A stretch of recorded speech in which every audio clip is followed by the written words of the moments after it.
Қыс ортасында Мұхан ағайымыз әскерге алынып, мектебіміз жарты айдай жабылып қалған. Бұл қиын болды ғой, балалар оқудан қол үзіп қалатын болды ау деп мазасызданған ата-аналар ауылдың бас көтерері деп Байдалы шалға барған екен. Нұғыман ауырғалы колхоздың кеңсесіне талтақтап кіріп, қоқырайып барып төрдегі бастықтың орнына шірене отырып жүрген Байдалы шал әлгі келген ата-аналарға жатта кеп ұрсыпты. Ей, өздерің қалай ойлайсыңдар осы?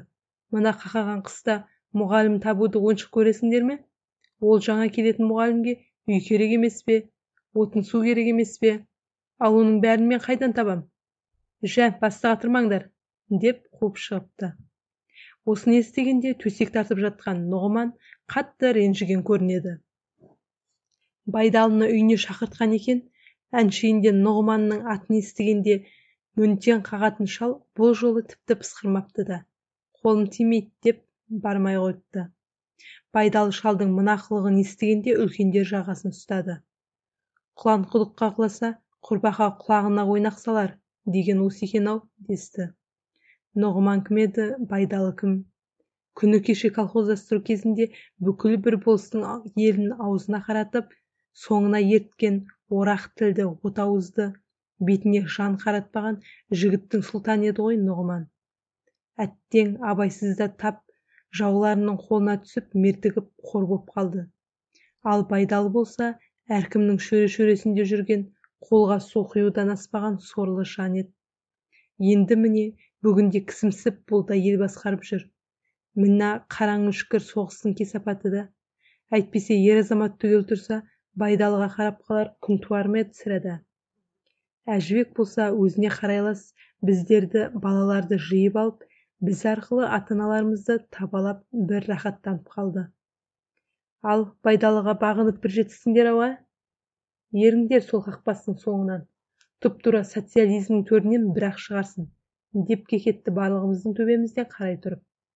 Талай айттым ғой осы, ол Байдалы деген байдың құйыршығы боп келген адам, одан басалқылық шықпайды деп. Әй, енді не дейін бұл елге, шын сөзімді қор қылады, баласына. Өзіміздің әлгі боқмұрын Әжібек емес пе, осыны қойш, адам болмайды дейді.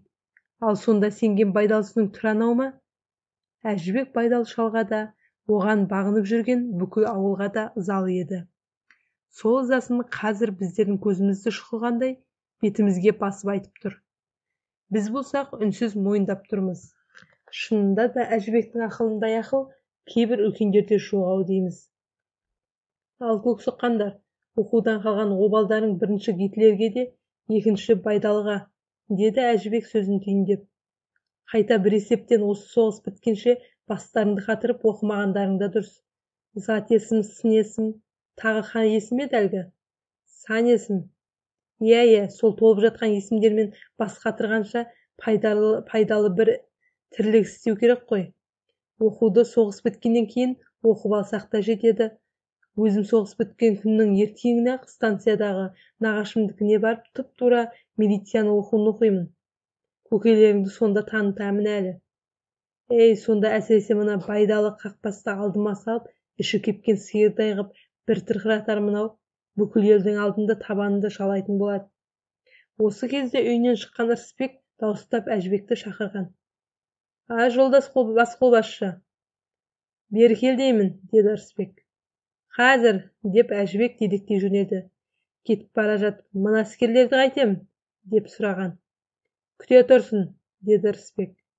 Ей, түрпетпей күте тұрыңдар, деді Әжібек бізге қайырыла бұрылып. Біз сол тобымызды жазбаған күйде күтіп тұрдық та, Әжібек Ырысбектің жарлығын тыңдап қайтып оралды. Келе бәрімізге одырая өктем қарап.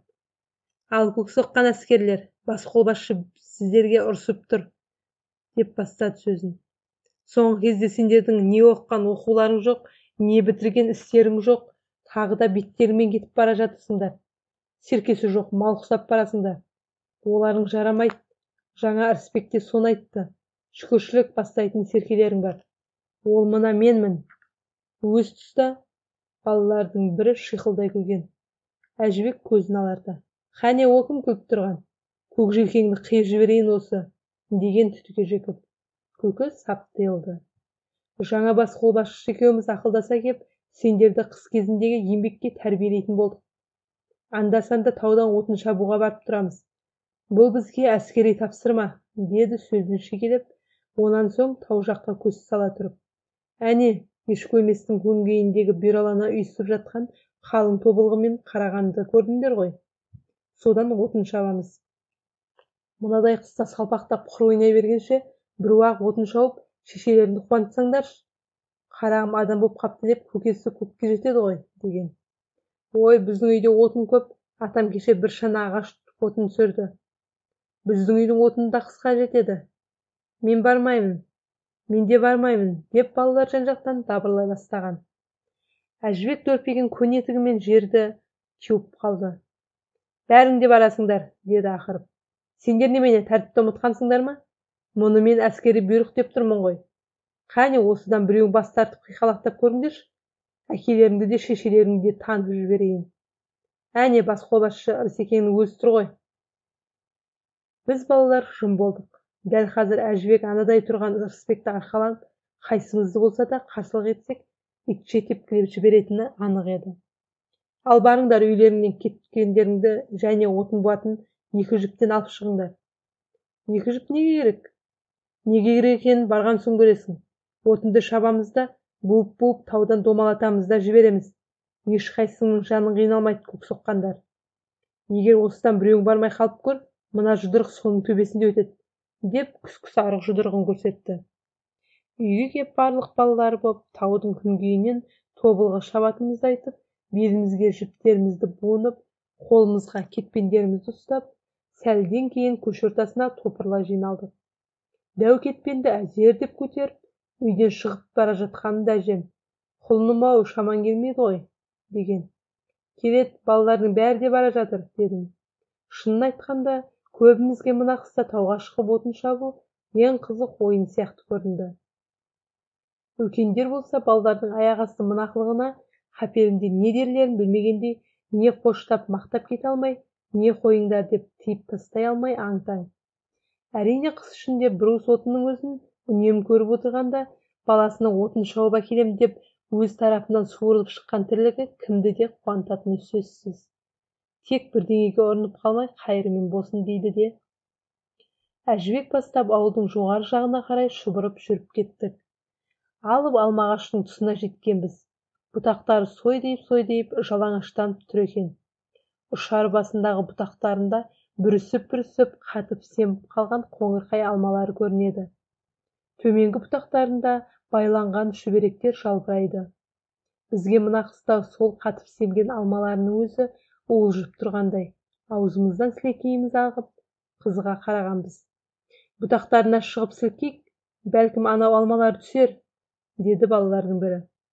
Осы сөз қамшы болды ма, Әжібек жолымыздан сәл қиғыштау болса да бұрылып, алмағашқа қарай тартты.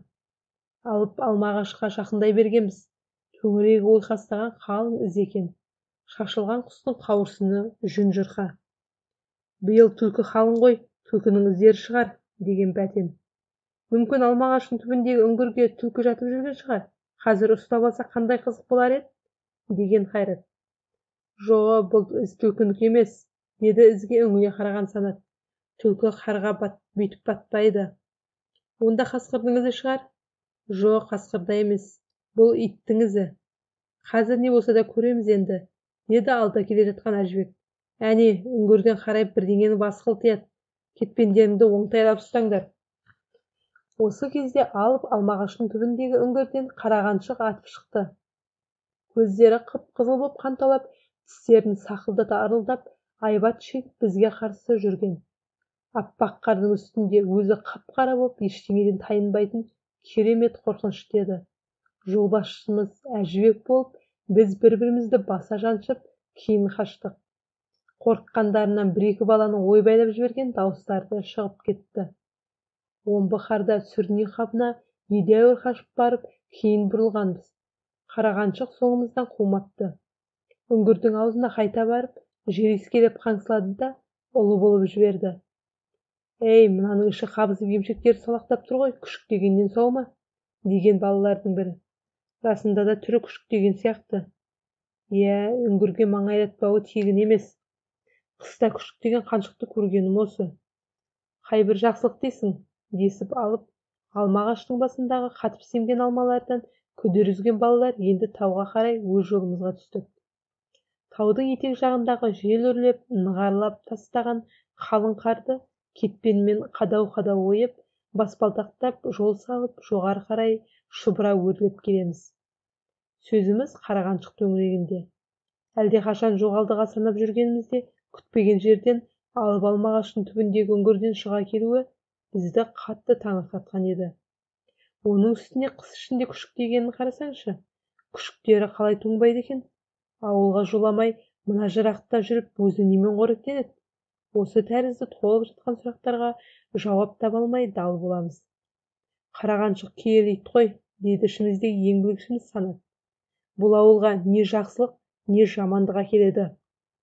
Жақсылығын қайдам, жамандығын көріп жүрміз ғой, деді Бәтен. Сен Бүптайдың шынданып кеткен айтасың ба? Иә, оған Бүптайдың өзі кінәлі, Қарағаншықтың күшіктерін тірідей көміп өлтірді емес пе? Қарағаншық олардың бір қазан сүтін ішіп кетті ғой. Бір қазан сүтке бола күшіктерін өлтірмеу керек еді. Сонда ауылға ұры иттер қаптап кетсін дейсің бе? Түк те қаптамайды. Қарағаншықтың бұрынғы күшіктерінің қайсысы ұры болып еді? Ауылдағы көп иттері соның күшіктері ғой. Сен өйтіп Қарағаншықты жақтамай-ақ қой. Бәрібір иттің аты итте, ал Бүптай адам. Иттің де обалы бар. Жазықсыз тиіссең, сол обалы жібермейді. Мына екеуінің таласына шыдай алмай кеткен болу керек. Осы сәт алда бара жатқан Әжібек кілт кейін бұрылды да: «Ей, екі кемеңгер, тоқтатыңдар бос пұлшылды», деді ыза болып. «Немене, Қарағаншық пен Бүптайдың күйігі сен екеуіңе батып келе ме? Сонша керілдесіп. Давай қойыңдар енді». Санат пен Бәтен жым болды. Бәріміз үйіріле тоқтай тұрып, сәл тыныс алдық. Өрге қарай жүреміз деп, едәуір алқынып қаппыз. Өңдеріміз қызара тершіп, кейін қарай көз салғанбыз. Ту, шіркін, сұлулық деп осыны айт. Өзіміз дәл бір жердің кіндік үстінде тұрғандаймыз да, төңірек төрт бұрыш тегіс шырайын алып кеп біздің табанымыздың астына түскендей, көз жететін дүниенің бәрі де төменде жатыр. Жазда бірінің үсті көк жасылданған егінжай, бірінің үсті көк жусан мен боз бетеге, енді бірі айдалған қарапар боп жататын белбелестер мен дөңдер қазір мақталы қалың ақ көрпенің астында тарс бүркеніп алған. Біркелкі боп қымтанып жатыр. Сол тұтасқан жалпақ дүние бұлдырап барып, қысқы сұрғылт аспанмен астасқан жерге дейін әппақ боп күнге шағылысып көзді қарықтырады. Әжібек тамағын алып, жеңімен маңдайының терін сүртті. Тісінің арасынан сәнмен сыздықтата түкіріп қойды да, Санат пен Бәтенге кезек қарап алып: «Меніңше бар ғой, сендердің анау Бүптайдарыңның адам аяр қылығы жоқ болатын», деді. «Сау кезінің өзінде жындының ісін істейтін еді ғой. Осыдан 2 жыл бұрын, апам өлген жылы жазда, бір рет қарным қатты ашқан соң, осы Бүптайдың үйіне кіргем. Сонда маған бір тостаған айран құйып берудің орнына, менің көзімді бақырайтып қойып тұрып, жарты шелек айранды қаз үйректеріне апарып төкті ғой. Сонысы Құдай сүйер қылық па? Сонда мен іште, әй кесір аттыр, мына қатынды дегем. Айтқаным айдай келіп, атты ғой әне ақыры. Аш жүрген маған бермей, айранды қаз үйрекке төкті деген не деген сұмдық?» Өне бойын ыза кернегендей сөзін тістене кіжініп аяқтаған Әжібек қайтадан алға түсіп, өрге қарай қатты-қатты адымдай жүрген. Біз тіпті ілесе алмай қалдық. Біраз озып кеткен ол, сәлден кейін бізге қайрыла тұрып: «Сендердің анау Қарағаншықтарында қаншықтығын жасап, қасқырмен әмпей боп жүрмесе нағылсын», деді мысқылдай күліп. «Қыста күшіктеуі тегін емес». «Ол да мүмкін», деді Қайрат іле қоштап. «Мүмкін емес, дәл солай. Осы жолы бұл қасқырмен лықты. Жаңағы бізге анадайдан айбат шегуі тегін емес. Қасқыр күшіктерін қызғанғаны ғой», деді Әжібек төндіре сөйлеп. «В общем, осы жолға бір күшігін мен алам». «Шынында да қасқырдан туған күшік нағыз арлан болатын шығар. Мен де біреуін алам», деді Қайрат. «Онда мен де біреуін алам. Мен де, деп балалар жан-жақтан шулай бастады. «Бәріңе Қарағаншықтың күшігі жетпейді. деді әжібек оларды тоқтатып. Көп болғанда 5-6 күшік шығар. Сондықтан ертең күшіктерді алуға келгенде қарағаншыққа беруге нанды кім көп әкелсе, күшікті сол алады. Осылайша бәтуаға келіп, тауға қайта өрледік.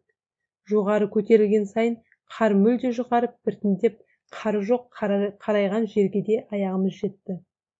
Қатты жел үрлеп, жалаңаштап кеткен тау күнгейі жайма-шуақ көктем лебін еске түсіріп бусанып жатыр. Арқамыздан күннің жылуы өтіп, маңдайымыздан бір жылы леп сипайды. Әр жерде топ-топ болып өскен қызыл балақ, тобылғы, қара күрең қараған, ұйыса жабысқан қалың бүркіс ақ сирақ ұшқат қаптай бастады. Осы тұста бастаушымыз Әжібек тағы бір бел усата тұрып, барлығымызға барлай қарап шықты да: «Ал көк соққандар», деді өктем үнмен. «Енді давай, тобылғы шабуға кірісеміз. Жарлық былай, ең әуелі әрқайсың үлкен-үлкен 2-3 түптен ырысбекке деп арнап тобылғы шабасыңдар. Соны үйден алып шыққан 2 жіптеріңнің біріне буып төмен домалатамыз. Бұл сендерге салынған салық. Тек сонан кейін өз үйлеріңе шабасыңдар». Біз бірден келістік. Тау үстіндегі ең тегін тобылғының ортасында тұрғанда 3 түп деген сөз болып па? «Ақ ұшқатпен бір көзден шабуға бола ма?» деп сұраған балалардың бірі. «Өз үйіңе шауып алсаң, пожалуйста, ал ырысбекке тек тобылғы ғана шабасыңдар», деді Әжібек қатал ескертіп. «Тобылғының қызуы мол болады және қолға кіретін тікені болмайды». Сөйтіп біріміз жоғары жағынан, біріміз төменгі жағынан, енді біреулеріміз қос бүйірінен дегендей қорым тастың жиегіндегі қалың өскен кісі бойындай тобылғыны жан-жақтан шабуға кірістік. Бұрыннан үлкендерге ілесіп тобылғы шауып жүргендер онша қиналмай-ақ бірден кірісіп кеткен. Ауыр кетпенді салмақтай көтеріп, тобылғының түбін орай тасы жоқтау деген тұсын ала көрсеткізіп ұрып қап, оп-оңай ғана тамырымен қопарып тастайды. Ал тәжірибесіздері тобылғаны кез келген жерінен шауып аламыз деп кетпендерінің жүзін көк тасқа шақ-шұқ соғады. Гүрс-гүрс шақ-шұқ. Ойнай жүріп күн еңкейгенге дейін әуелі ырысбекке деп дәу 2 арқа тобылғы шауып, оларды жіппен буып төмен ауылға қарай домалатып, енді әрқайсымыз өз үйлерімізге деп шабуға кіріскенбіз. Бір кезде оқыстан шыққан айғай-шу, аттандаған дауыстар бәрімізді де елең еткізді. Тобылғы шапқанымызды доғарып жалт-жұлт қарадық. Төменде жатқан ауылдың көшесінде әбігерге түскен кемпір-шал бала-шаға біздерге қолдарын бұлғап, бірдеңе деп айқайлап, шуылдасып тұр. 2-3 ересек адам бері тауға қарай емпелеңдесіп келеді. «Айоу, аттан, аттан, ойбай, ойбай» деседі. Басқа сөздері естілмейді. «Әй, мыналар неге шулап тұр?» деді Әжібек. «Біздің жоғары жағымыздан бірдеңе нұсқайтын сияқты», деді Санат. Бәріміз енді жоғары жаққа қарағанбыз. Қожыр-қожыр боп төбемізден төнген жартастардан өзге ештеңе көрінбейді. «Оу, о не деп тұрсыңдар?» деп Әжібек ауылдағыларға қарай айқайлаған.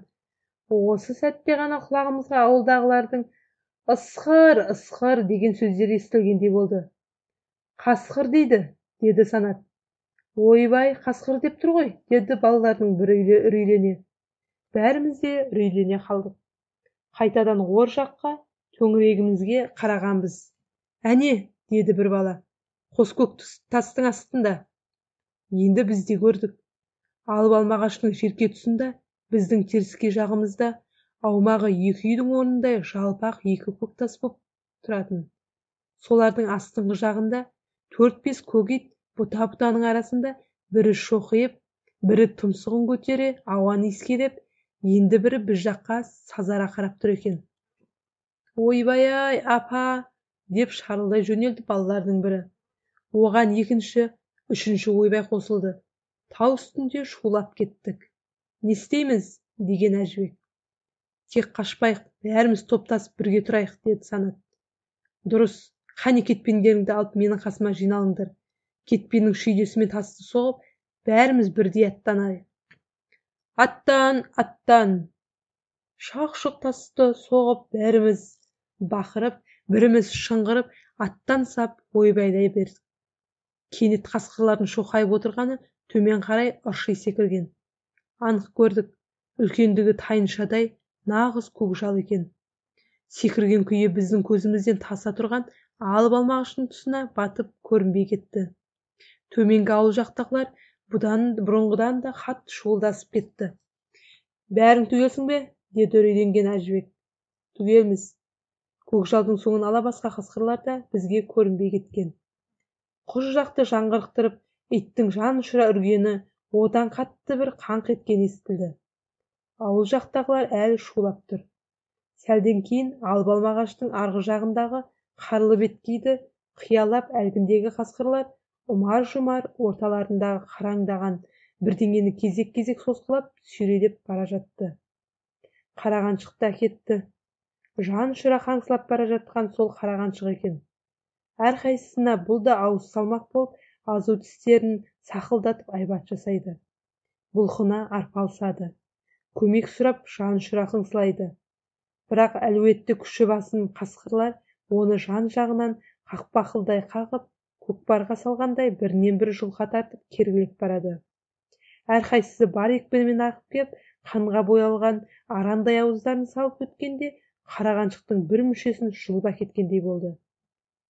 Аппақ қардың үстінде судай шашылып бара жатқан қарағаншықтың қаны шарылдай қаңсылағаны керемет аянышты еді. Тау-тасқа жаңғырығып, аза бойды қаза тұрғызды. Бүкіл ауылға шуылдаған халыққа құтқарыңдар дегендей шырқырайды. Ал қасқырлар болса өршелене, құтырына түсіп жұлқып әкетеді. Біртіндеп қарағаншықтың қаңсылы басылайын деді. Сәлден кейін мүлде үні өшіп, қасқырлардың аузында жұлмаланған жансыз затқа айнала бастады. Тағы бір жұлқыласқан кезде кеуде жағы әлгіндегі тайыншадай көкжалдың аузында қалды да, бөксе жағы басқа қасқырлар бөлісіп әкетті. Осылайша қарағаншықты бүкіл ауылдың алдында пәре-пәресін шығарып олжалаған қасқырлар жұлқыс тартыспен қыраттасып көрінбей кетті. Біз балалар зәре-құтымыз ұшып, қалтырап, қалш-қалш етіп үніміз шықпай, бір-бірімізге тығылып, есіміз шығып кеткен еді. Енді шапқан отындарымызға қайрылмастан, бір-бірімізді қаға-маға төмен ауылға қарай біріміз домалап, біріміз сырғанап бесіп жөнелдік. Келесі күні қорқыныш үрейіміз басылған соң, Әжібек шанасы бар балаларды өзі бастап жүріп, кешегі таудан домалатқан үлкен екі арқа тобылғымызды Ырысбектің үйіне жеткізіп берді. Егер өгіз шанаға тер болсақ, мұнымыз дәу бір шана отын болар еді. 10 шақты бала жан теріміз шыға жүріп, әлгінің бәрін Ырысбектің қорасына кіргізіп, тап-тұйнақтай етіп бір жағына жинап қойдық. Өз үйлерімізде шыбық басын сындырсақ шыңқылдап тұратын бір құшақ отын бұтағанның өзінде үйдегі үлкендерді заржақ барып әзер тіл алатын шіркіндер Ырысбек пен Әжібектің алдында өстіп мөңкен қағатынбыз. Біз тобылғыны тегіс кіргізіп болған кезімізде Ырысбек үйінен шыққан. Бәрімізге жағалай бір қарап өтті де: «Ей, адъютант Әжібек!» деді. «Иә, жолдас командир!» деп Әжібек қарсы алдына жетіп барды. «Мынау балалар бүгіннен бастап жай әскер емес, ең сенімді, ең батыр алдыңғы шепте өзімнің төңірегімде ғана жүретін төлеңгіттерім болады», деді. Біз ол сөздің мәніне түсіне қоймай бір-бірімізге, одан Әжібекке қарағанбыз. «Общым, төлеңгіт болғаннан ұтылмайсыңдар, басқа балаларға сендер командирсіңдер», деп түсіндірді Әжібек. «Дұрыс айтады», деді Ырысбек оның сөзін қостап.